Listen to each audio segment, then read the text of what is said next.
Karibu tena mtazamaji, tuendelee na taarifa zaidi tunazozifuatilia. Mahakama inaendelea kutoa uamuzi wake hivi sasa mtazamaji kuhusu kuhalalishwa kwa ukeketaji nchini kulingana na ombi lililowasilishwa na Daktari Tatu Kamau. Majaji wanatoa uamuzi huo ni Jaji Lydia Achode, Jaji Kanyi Kimondo na Jaji Margaret Muigai. Hebu tusikilize kidogo tu kabla ya kuendelea na taarifa zaidi. National treaties and covenants which are part of the laws of Kenya by dint of Article 2, Sub-Article 2 of the Constitution, Sub-Article 6 of the Constitution.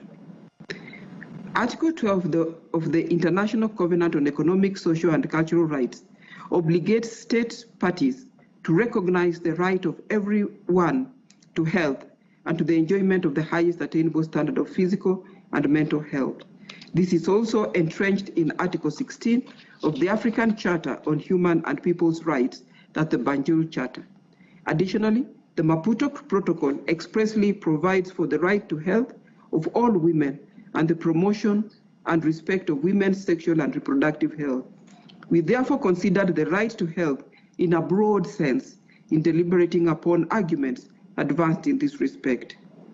Of note is also the International Conference on Population and Development Program of Action 1994, and we have set out what it states on the reproductive health. The state's obligation with regard to the right to health, therefore, encompasses not only the positive obligation to ensure that her citizens have access to health care services and medication, but also incorporates the negative duty not to do anything that would in any way affect access to such health care services and medication. This includes an obligation to ensure that women have access to reproductive health care. The right to health care, therefore, bears upon other rights enumerated in our Bill of Rights. In the case of Purohit versus Gambia, a Gambian case, we have set out what the enjoyment of human rights entails and how it bears on the other rights. Additionally, in CESCR General Comment number 14, the right to the highest attainable standard of health, the Committee on Economic, Social and Cultural Rights remarked that health is a fundamental human right indispensable for the exercise of other human rights.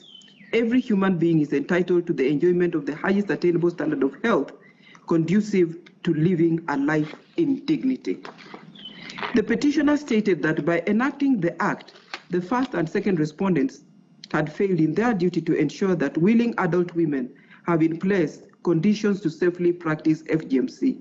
That as such, the respondent... Mtazamaji, tutakuletea taarifa kamili kwenye taarifa zetu kwa lugha ya Kiswahili mwendo wa saa 1 na saa 3 kuhusiana na uamuzi huo ambao unaendelea kutolewa. Ulianza kutolewa mwendo wa saa 9 na unaendelea kutolewa. Uamuzi kamili tutakuletea kwenye taarifa zetu. Wizara ya Elimu imetoa onyo kali kwa watahiniwa wote ambao wanaopanga kutumia barakoa kudanganya wakati wa mitihani ya kitaifa ya KCPE na KCSE. Akizungumza katika eneo la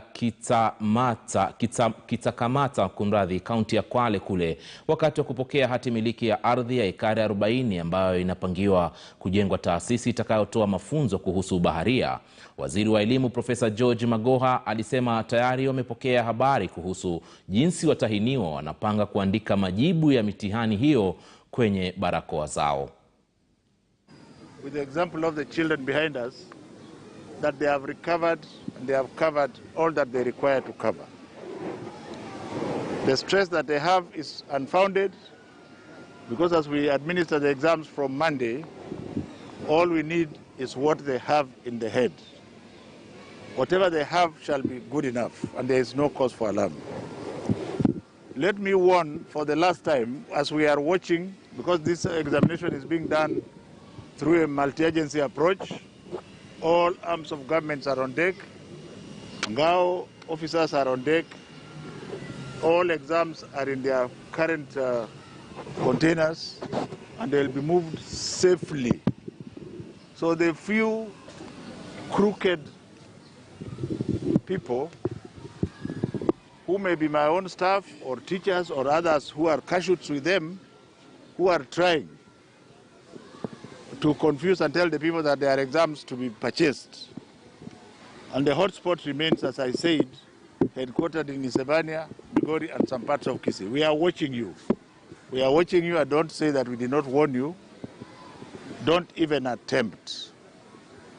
We are not going to be merciful if you find that you are going to confuse our children who already have enough stress. This mask is supposed to protect you from corona. It is not supposed to be a place where you can write things which you will remove during the exams. We are already seeing certain people planning to do so. So I'm instructing all center managers and invigilators to ensure that the child removes the mask and shows you the inside before the child puts it back.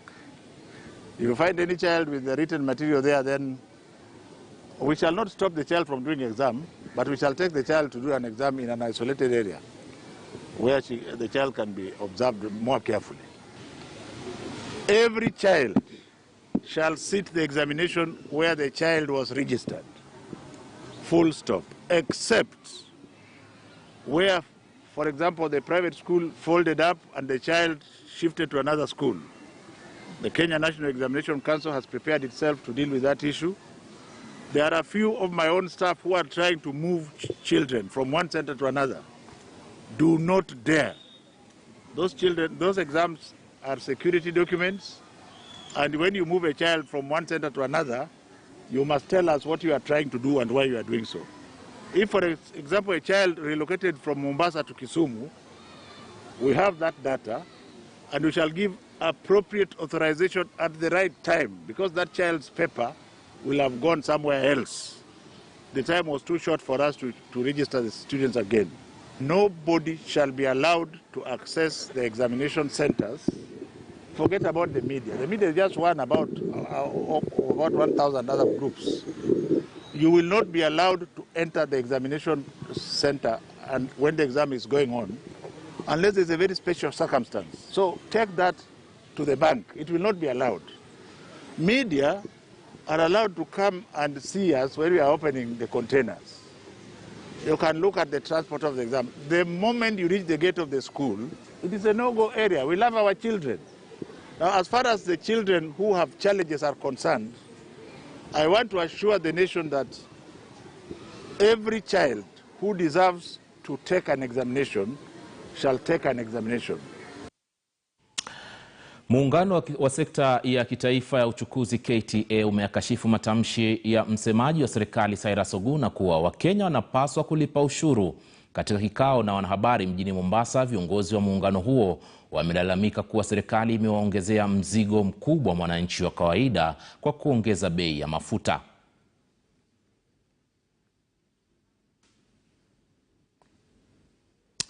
Naam, naarifiwa taarifa hiyo kidogo ina mushkil, lakini tukiendelea na taarifa zaidi ni kwamba wafanyi biashara wa gesi za kupikia mjini Voi, kaunti ya Taita Taveta, wamelalamikia kupanda kwa bei ya mafuta wakidai kuwa inawaathiri biashara zao. Kutokana na hatua hiyo, wamesema kwamba wamelazimika kuongeza bei ya bidhaa zao, hali ambayo haijapokewa vema na wateja.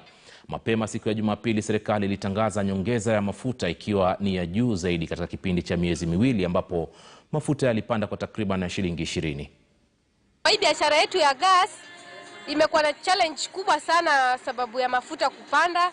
Tulikuwa tuna refill na 800 na vile mafuta ilipanda ikabidi tupandishie wateja. Tunawauzia sasa na 950 na wateja wenyewe wanalalamika sana. Since bei pande kumekuwa na malalamishi kuwa inakuwa imepanda zaidi. Imekuwa ikiwa 800 ikaenda 850, kwa saizi ni 900. Sasa tangu ipande sasa itakuwa inabidi tunauza kwa 1000. Ile challenge sasa tuko ndani customer wa kwetu. Ukimwelezea gasi imepanda, yeye hata kubali saa hiyo. Kuna wengine wanakubali, kuna wengine wanakataa. Wengine wanachukua, wengine hawachukui. So inakuwa na challenge kwetu, si kuongeza hata customers wetu. Tumeathirika katika hii huku kuongezewa kwa mafuta, maana mafuta akiongezewa hata gasi pia inapanda. Na watu wengi sasa hivi wameambiwa wasitumie makaa kwa sababu ya ukataji wa miti, wasitumie kuni, watumie gasi. Ndio maana hata gasi ilikuwa imeshuka chini kwa wakati fulani ili kila mtu sahihi anaweza kutumia gasi. Lakini sasa mahali imefika, wengi wanalalamika hawataweza kulingana na hii gharama yenye mahali imefika. KRA wanatuitisha pesa nyingi, tunalipa leseni nyingi kwa kitu kimoja. Sasa tunashindwa sisi tutaenda wapi kama sisi wenye wauzaji? Sisi tunaumia. Polisi aliyejeruhiwa na mwenzake baada ya kupigwa risasi amesafirishwa hadi jijini Nairobi ili kupokea matibabu maalum. Afisa huyo kwa jina la Odhiambo Nikanor alipigwa risasi kwa ukaribu na mwenzake kwa jina la Julius Mdachi huko Kisii, aliyepinga uhamisho wa kuhudumu makazi ya gavana wa Kisii. Mkuu wa polisi ukanda wa Nyanza Karanja Muiruri akiongoza timu ya maafisa wakuu wa polisi walizuru sehemu hiyo na kusema kwamba afisa mwingine kwa jina la Amani Ali alifariki kutokana na kuvuja damu katika hospitali ya Nyamira. Muiruri alisema around 1900 hours in Nyamira County, Nyanza region. Chief Inspector Nikanor of Sipu APS was called by a sergeant who is now deceased, and there was a constable who claimed he doesn't want to be deployed at the deputy governor's residence. So the sergeant called the in charge, who is now the chief inspector, who is alive. But now the officer who shot the sergeant disagreed with the chief inspector. That's when he said, now nilikuwa nawatafuta na imefika wakati ye. So he had an AK-47 and he cocked his AK-47. From there, they had no otherwise. He shot the chief inspector and he shot the sergeant. From there, when he knew that now the officer has passed away, he just turned his gun to himself and he shot him. Kando na hayo, mtazamaji, ukosefu wa zimamoto jijini Naivasha katika kaunti ya Nakuru unaendelea kuathiri shughuli baada ya kisa kingine cha moto kushuhudiwa zaidi ya saa 2 ya kupambana na moto huo kuuzima. Mali ya mamilioni ya fedha iliharibiwa katika mtaa wa Kabati kabla ya usaidizi wa zimamoto wa vijana wa NYS kutoka kambi ya Gilgil kuwasili kwenye tukio hilo la Jumatano asubuhi, yani leo, karibu na shule ya msingi ya Milimani. Wakazi walilaumu kaunti ya Nakuru kwa kushindwa kuwasaidia na zimamoto itakayowasaidia wakazi wa mji wa Naivasha. Katika kipindi cha miezi miwili, mji wa Naivasha, mtazamaji, umeshuhudia matukio zaidi ya 10 ya moto na kupelekea mtoto mdogo kufariki baada ya kuchomeka.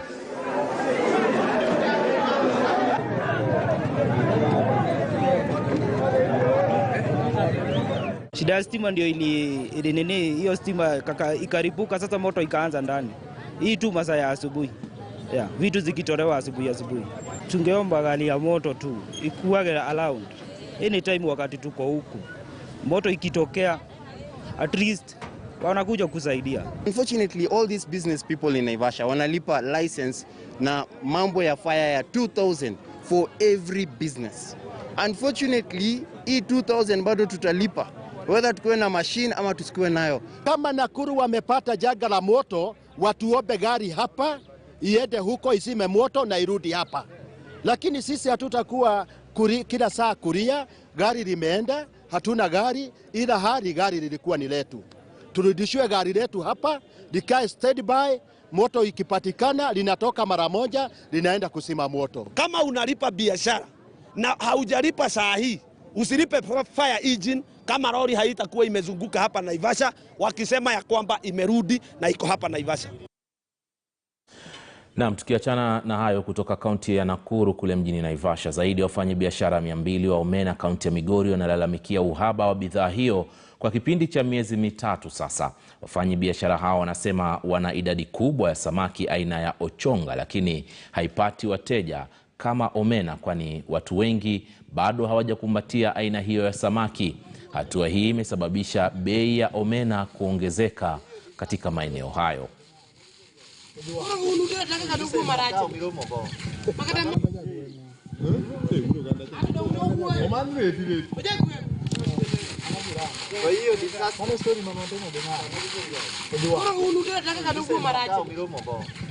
Kuna times zingine unapata kama omena iko kidogo, alafu na hiyo chonga inakuwa mob.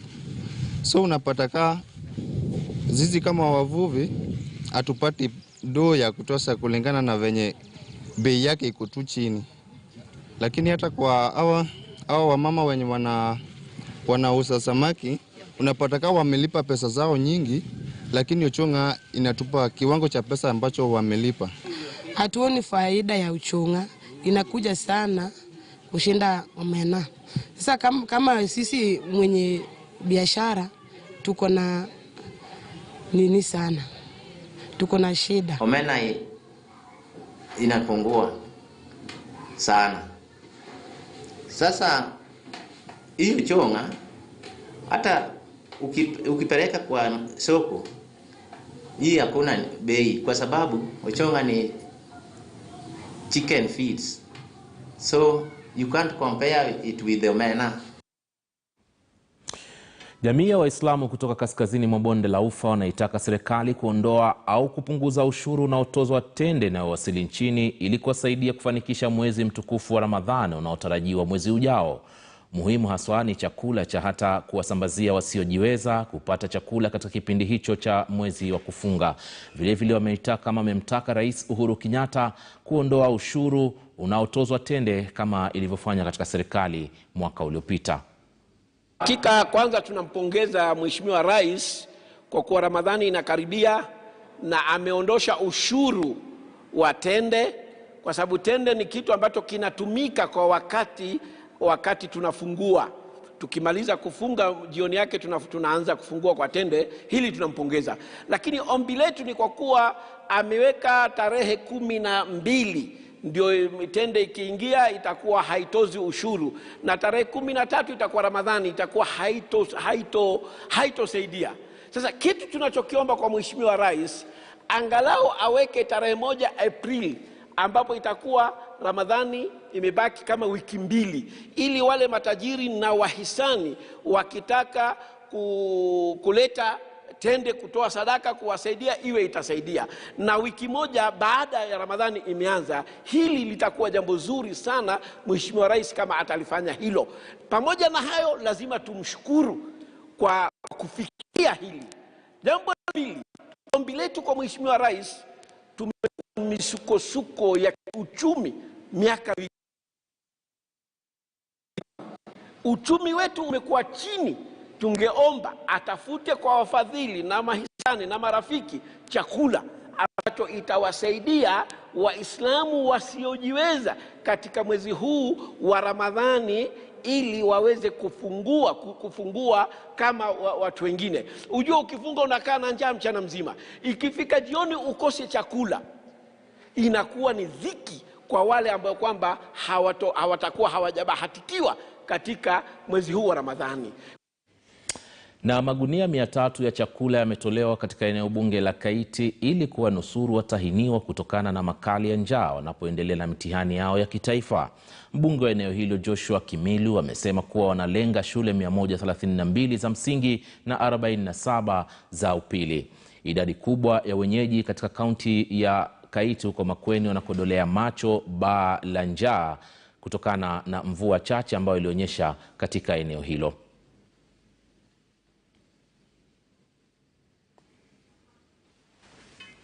Naam, tukiachana na hayo basi tuelekee katika kaunti ya Taita Taveta ambako Wizara ya Utalii na Wanyamapori inalaumiwa kwa kulemaza juhudi za kupatikana kwa suluhu kwenye ule mzozo kuhusu ugavi wa ushuru kati ya kaunti ya Taita Taveta na wizara hiyo.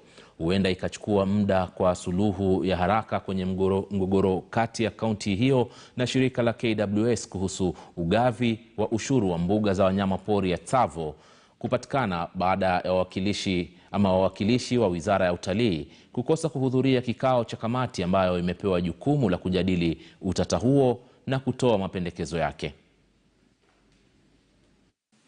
Mapato ambayo yanatokana na utalii ambayo inafanyika kule Taita Taveta, tunasikitika kama IGRTC kusema kwamba tulifadhaika kuona kwamba Wizara ya Utalii haikuweza kutuma ujumbe ambao tuweza kujadiliana na wao, ilhali tulikuwa tuna mazungumzo na tulipata hakikisho kwamba tutaweza kuwa na kikao, na ujumbe wa Taita Taveta ukasafiri usiku mzima na wakaja kwa gharama ili kuweza kuwa kwa wakati ambao unafaa kwa huu mkutano. Tuseme kwamba ni vizuri taasisi za serikali, vitengo zote za serikali na pia idara za serikali kuweza kuheshimu sheria ambazo ziko ili tuweze kuhudumia wananchi vizuri. Purpose of our today's meeting was to attempt to resolve a matter which is with us regarding a dispute between County Government of Taita Taveta and Ministry of Tourism and Wildlife. We made necessary arrangements to have both parties with us, and indeed one party from Taita Taveta has come. But for reasons which have not been properly communicated to us, Ministry of Tourism and Wildlife has not been able to send their delegation, therefore making the entire process stall at a certain point. At this point, we in IRTC would like to say that we are very disappointed with the attitude exhibited by Ministry of Tourism and Wildlife. Mtazamaji, basi kufikia hapa hatuna la ziada. Muda umeturuhusu tu kuletea taarifa hizo, kando na taarifa kuu ambayo tulikuwa tunaisubiri kuhusiana na hali inavyoendelea hapa nchini kwenye kusambaa kwa virusi vya corona. Asante sana, tutakutana tena mwendo wa saa 1 ambapo nitakuwa na taarifa zaidi za siku hii ya leo. Mimi naitwa Alimanzo. Kwenye muda usiokuwa mrefu, mwanahabari mwenzangu atakuwa ni mwenye kuchukua usukani katika kipindi kile cha Zilizala Viwanjani. Ahmed Bahaji akikuarifu na kinachoendelea katika nyuga mbalimbali, kando na matokeo na ratiba ya michuano ambayo atakuwa ametupangia. Endelea kuwa nasi. Asante.